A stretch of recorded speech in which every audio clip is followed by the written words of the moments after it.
ይስጥልኝ ተመልካቾቻችን መጋቢት 4 2017 ዓ.ም ከፍሪ ፕሬስ ልዩ ዝግጅት ይዤ መጥቻለሁ።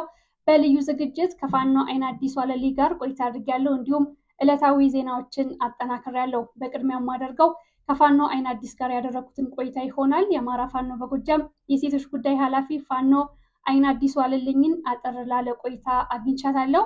ፋኖ አይን አዲስ ዋለልኝ ከወራት በፊት ትግል ላይ ያለሽ ጉዳት አጋጥሟት ነበር። እንዴት ነሽ? ተሻለሽ ወይ ብያታለሁ። እንዲሁም ትግሉን የተመለከተ አጠር ያለ ቆይታ አድርገናል። ተከታትለን እንመለስ።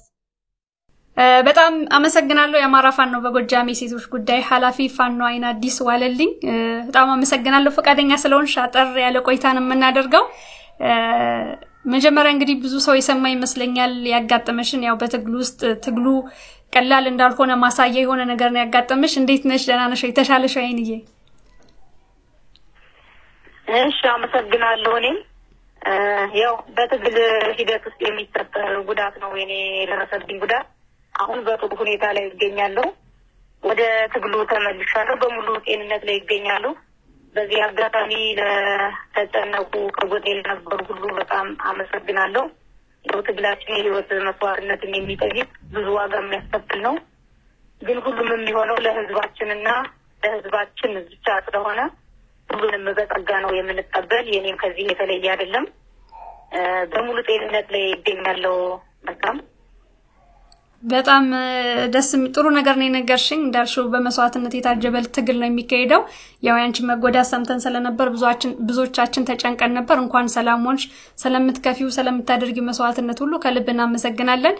አይንዬ በዚህ አጋጣሚ ከተገናኘን እንዴት ነው ትግሉ አሁን ያለበት ሁኔታ ምን ይመስላል? እንግዲህ ወደ 2 ዓመት የተጠጋው ነውና በአጠቃላይ ትግላችን አሁን ያለበትን ሁኔታ እንዴት ታያዋለሽ?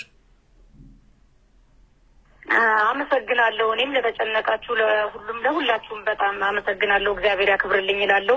እንግዲህ ያው ትግሉ ሁሉም እንደሚያየው በድል የታጀበ ጉዞ ነው እየሄድን ያለን። ወደ 2 ዓመት ሊሞላው ነው እንግዲህ ህዝባዊ ትግሉ ትንሽ ወራት ቢቀሩትም አሁን ላይ እንደሚታየው መንግስት ኃይል ያስገባል፣ እየተመታበት እያለቀበት በየጊዜው ኃይል እያስገባ መውጫ እየጠፋው ዘው እየቀለጠ የቀረበት ያለው ሁኔታ ነው ያለ። ህዝባችንን እያስተዳደርን በጥሩ ሁኔታ ትግሉ እየተመራ ነው የሚገኘው። ይሄ ሁሉም የሚታይ ነገር ስለሆነ ብዙ እኔም ምንም ምልሽ ነገር የለም። ትግላችን በጥሩ ሁኔታ ላይ ይገኛል። አሁንም የቀረችንን የመጨረሻው ምዕራፉን ለማስተካከል የመጨረሻውን ፍልሚያ እያደረግን ነው የምንገኝ በየቦታው በየቀጠናው ያለ። ስለዚህ ትግላችን በጥሩ ሁኔታ ነው የሚገኝ። ብልጽግና ባለበት ጥቂት ከተሞችን ቢሆን ንጹሃንን ሲመታ ይታያልና በአጠቃላይ አሁን በንጹሃን ላይ የሚደርሰውን ጥቃት ጉዳት እንዴት ታያለሽ? በንጹሃን ላይ ያው እንግዲህ ይሄ ያፈረው መንግስት ሴት ወንድ ህፃን አይልም። ያገኘው ሁሉ ይሄ ብልጽግና በተቆጣጠረበት አካባቢ ባለው ንጹሃንን እየጨፈጨፈ ይገኛል። ሴት ወንድ አይልም፣ ህፃናትን አይልም፣ አረጋውያንን አይልም። እየጨፈጨፈ ጭራሽ መምራት የማይችልበት ደረጃ ላይ መሆኑን በራሱ እያስመሰከረ ነው የሚገኝ። በየሄደበት ቦታ ሁሉ ገናም የመከላከያ ሰራዊት መጣ ሲባል ሁሉም በሩን ዘግቶ ሸሽቶ ነው የሚሄድ። እነሱ የሚሉት ሲያጡ ለምን ትሸሻላችሁ ይላሉ። ግን ያገኙትን ሁሉ በመንገድ ላይ እየገደሉ ነው የሚያልፉ። ይሄ ማለት ደግሞ የመጨረሻ ሽንፈታቸውን የሚያሳይና ጸረ አማራ መሆናቸውን ለህዝቡ መቼውንም መምራት እንደማይችሉ ብልጽግና መግዛት ማስተዳደር እንደማይችል እያሳየ ያለበት ሁኔታ ነው ያለ። በዚህ አጋጣሚ እንግዲህ ቡጭ ላለው ማህበረሰብ በአጠቃላይ ለአማራ ህዝብ እንዲሁም ለትግሉ ደጋፊ የምታስተላልፊው መልእክት ካለ? እሺ በመጨረሻ ማስተላልፈው መልእክት ይኸው ትግላችን ብዙ የህይወት መስዋዕትነት እያስከፈለ ያለ ትግል ነው።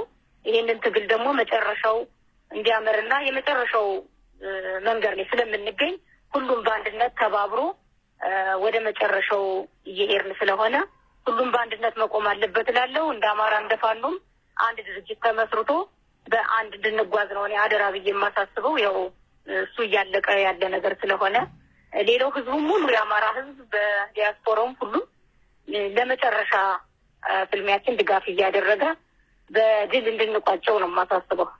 በጣም አመሰግናለሁ ፋኖ አይን አዲስ ዋለልኝ ስለነበረን አጠር ያለ ቆይታ ከልብ አመሰግናለሁ። እሺ እኔም በጣም ነው አመሰግናለሁ። ከፋኖ አይን አዲስ ዋለልኝ ጋር ያደረኩት ቆይታ ይመስላል። ዜናዎቻችን ይቀጥላሉ።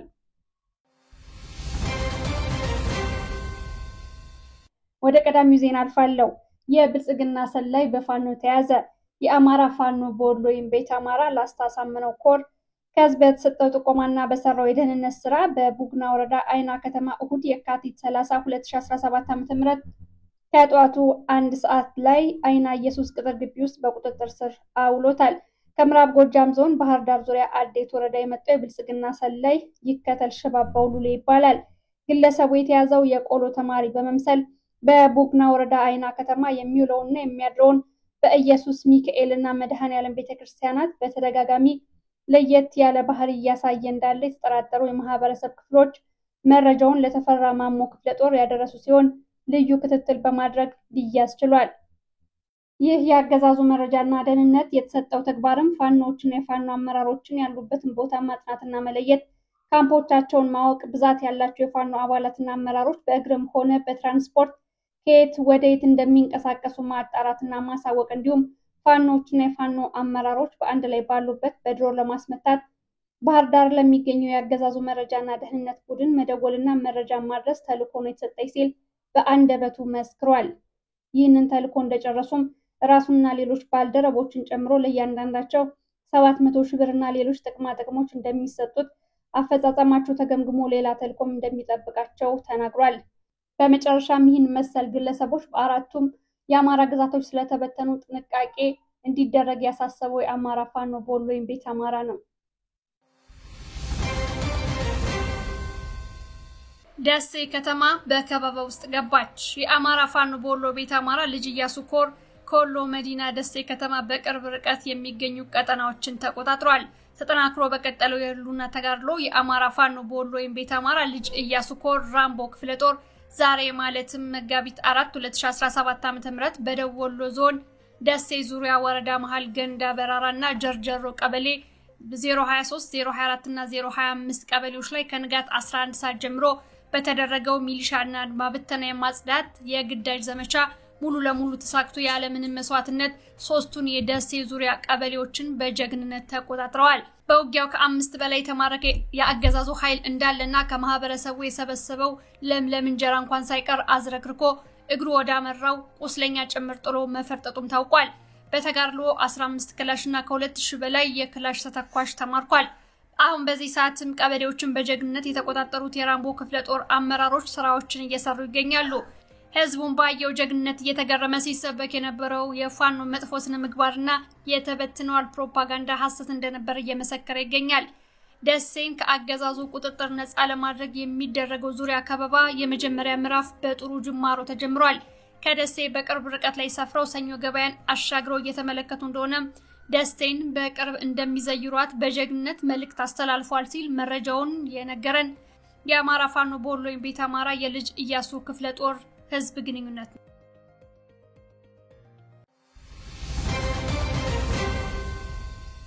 የአማራ ፋኖ በጎጃም ወታደራዊ አማካሪ ፋኖ ማንችሎት ባለው አገዛዙ አማራን ይጨርስልኛል ብሎ ያሰበውን እቅድ ሁሉ እየተገበረ ነው ሲል ገለጸ።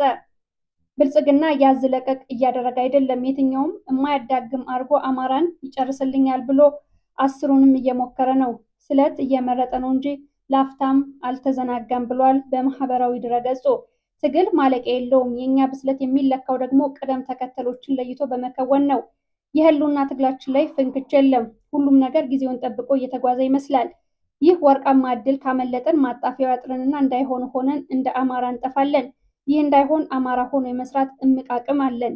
ከአሜሪካና ከምዕራቡ ዓለም ቲያትር መሰል ክንውኖች መማር ያለብን ትልቅ ቁም ነገር ያለ ይመስለኛል። ነገሮች ዩክሬንን ለምታክል ትልቅ ሀገር እንዴት እንደከበደ እየተመለከትን ነው።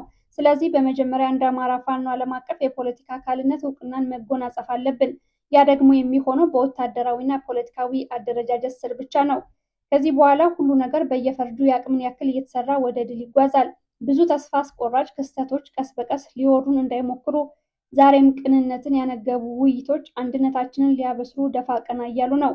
የሆነው ሆኖ ያለን አንድ አማራጭ ብቻ ነው፣ እርሱም ጥርስን ነክሶ መቅጠም ብቻ ነው ብሏል ፋኖ ማንችሎት ባለው በፌስቡክ ድረገጹ ባስተላለፈው መልእክት። የአማራ ፋኖ በሸዋ አፄ ይኩኖ አምላክና 7 ለ7 ክፍለ ጦሮች በአገዛዙ ጥምር ኃይል ላይ ከፍተኛ ድል አስመዘገቡ። መጋቢት 3 2017 ዓ.ም የአማራ ፋኖ በሸዋ አፄ ይኩኖ አምላክ ክፍለ ጦር 7 ለ7 ክፍለ ጦር ጋር በቅንጅት በይፋት ቀጠና ኤፍራታና ግድም ወረዳ በሁለት ግንባር በአገዛዙ ጥምር ኃይል ላይ በወሰዱት ጥቃት ከፍተኛ የሆነ የሰብአዊና ቁሳዊ ኪሳራ አድርሰውበታል። የመጀመሪያው መነሻውን ኤፌሶን አጣይ አድርጎ በፈረድ ውሃ ወደ ካራ ለጎማ ይንቀሳቀስ የነበረ የብልጽግና ጥምር ኃይል ተመቷል። የአማራ ፋኖ በሸዋ አፄ ይኩኖ አምላክ ክፍለ ጦር ፕሮፌሰር አስራት ብርጌድ 5 ሻለቃና የ7 ለ7 ክፍለ ጦር 2 ሻለቆች የተሳተፉ ሲሆን በአገዛዙ በኩል ዙ 23 ሞርተርና በርካታ የቡድን መሳሪያ ከ5 ሻለቃ በላይ አሰልፎ የመጣ ቢሆንም ከመሸነፍ አልዳነም። ፋኖ ብልጽግና ይዞት የገባውን ዙ 23 ጭምር ከጥቅም ውጭ በማድረግ በርካታ ኃይሉን በመምታት ከፊሉን ቁስለኛ በማድረግ በህይወት የተረፈው ወደ አጣያ ከተማ ተባሮ እንዲመለስ አድርጎታል። ሁለተኛው ግንባር መነሻውን መሃል ሜዳ አድርጎ አርብ ገበያን ለመውረድ የተንቀሳቀሰው የአገዛዙ ወንበር አስጠባቂ ኃይል የአማራ ፋኖ በሸዋ አፄ ይኩኖ አምላክ ክፍለ ጦር ፕሮፌሰር አስራት ብርጌድ 4ኛ ሻለቃ በወሰደው ጥቃት አገዛዙ አሰልፎት የመጣው ኃይል ገሚሱ ሙት ገሚሱ ቁስለኛ ሆኖ ይዞት በመጣው አምቡላንስ ሸክፎ ወደ መሃል ሜዳ እንዲመለስ አድርጎታል።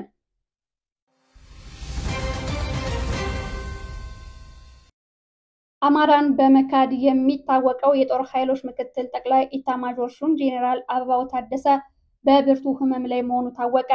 ጄኔራሉ በጠና ህመም ላይ የሚገኝ ሲሆን የህመሙ መንስኤም የምግብ መመረዝ እንደሆነ ታውቋል። ከምርኮኛው ፊልድ ማርሻል ብርሃኑ ጁላ ጋር በብዙ ነገር እንደማይስማሙ በውስጥ አዋቂ ምንጮች ተገልጿል። ጄኔራል አበባው ታደሰ በብርሃኑ ጁላ የብአዴን ብልጽግና አመራሮችና የአማራ ተወላጅ ጄኔራሎችን ሰብስቦ ከፋኖ ጋር ትስስር ስላላችሁ ነው እስካሁን ማሸነፍ ያልቻለው፣ የኦሮሞ አመራርና ጄኔራሎች ሸኔን ወደ ስምምነት አምጥተው በአማራ በኩል ያላችሁት ግን ቁርጠኝነት የላችሁም ካለበት የጠቅላይ መምሪያው ስብሰባ በኋላ መካረራቸው ከፍ ብሎ እንደነበር ቅርበት ያላቸው ምንጮች ገልጸዋል። ጄኔራል አበባው ወደ ጊዜያዊ ማዘዣው የጎንደሩ ጎሃ ሆቴል ተመልሶ ብዙም ሳይቆይ በመታመሙ ምክንያት በከፍተኛ የሕክምና ክትትል ይገኛል ሲል የዘገበው ኢትዮ 251 ነው። በኦሮሚያ ክልልና በአዋሳኝ አካባቢዎች ስላሉ አማራዎች 3 መረጃዎች። መጋቢት 2 2017 ዓ.ም ወለጋ ጊዳ አያና ወረዳ መንደር 10 እና አባ ሙሳ መካከል ወረባ አካባቢ 4 የብልጽግና አመራሮች ታግተዋል። ከነዚህ ውስጥ አንደኛው የወለጋ ዩኒቨርሲቲ ግምቢ ካምፓስ ሌክቸረር ሲሆን ባለፈው ናዝሬት ከተማ በተደረገው የኦሮሞ ምሁራኖች ስብሰባ ላይ ከወለጋ የኃይለሥላሴ ሰፋሪዎች ተጠራርገው ካልተባረሩ ወለጋ ሰላም አያገኝም እያለ ለኦቢኤን አስተያየት ሲሰጥ ታይቷል። እስካሁን ያገታቸው ኃይል ማንነት አልተገለጸም። ወደ ሁለተኛው መረጃ ስናልፍ ከ4 ቀናት በፊት 3 የሸዋ ማጀቴ አማራዎችን ገድለው የቀንድ ከብቶችን ዘርፈው 3 ፋኖ ገድለን የእርድ ከብቶቻችንን ማረክን እያሉ ሲፎክሩ የነበሩ ኃይሎች በድጋሚ ትናንት እንደለመዱት ወረራ ሊፈጽሙ እንቅስቃሴ ሲያደርጉ የአካባቢው አማራ ተደራጅቶ ጠብቆ ሙትና ቁስለኛ አድርጎ ወደ መጡበት መልሷቸዋል። ሶስተኛው መረጃ በአሁኑ ሰዓት በወለጋ ያሉ እስር ቤቶች በአማራዎች ተሞልተዋል። የሻምቡ፣ የነቀምት፣ ጃቶ፣ ደንጎሮ ላይ የቱሉ ዋዩ ፖሊስ ጣቢያ፣ ጃርቴ ላይ አሊቦ ፖሊስ ጣቢያ፣ ኪረሙ ከተማ ላይ ያለው ፖሊስ ጣቢያ በእነዚህ ከላይ በተጠቀሱት እስር ቤቶች በአብዛኛው ታስሮ የሚገኘው የአማራ ተወላጅ ነው ተብሏል። እስር ቤቱ ቋንቋውም አማርኛ ሆኗል ሲሉ አስተያየት ሰጪዎች ገልጸዋል። በተለይም የነቀምቱ ጃቶ እስር ቤት የከፋ ነው ያሉት አስተያየት ምንጮች ለዚህ ነው የወለጋ አማራ ነፍጥ ያነሳው ሲሉ ተሰምተዋል። የተለያዩ እህሎችንና ሸቀጦችን ይዘው ከጅቡቲ የመጡ ከ150 በላይ መኪናዎች አፋር ክልል ሰመራ ላይ ከቆሙ 2 ወር ሊሞላቸው ነው ተባለ። ለችግሩ መፍትሄ ብንጠይቅም ከጉምሩክ ኮሚሽንም ሆነ ከገንዘብ ሚኒስቴር ምላሽ አጥተናል ሲሉ የከባድ ተሽከርካሪ ባለቤቶችና ነጋዴዎች ተናግረዋል።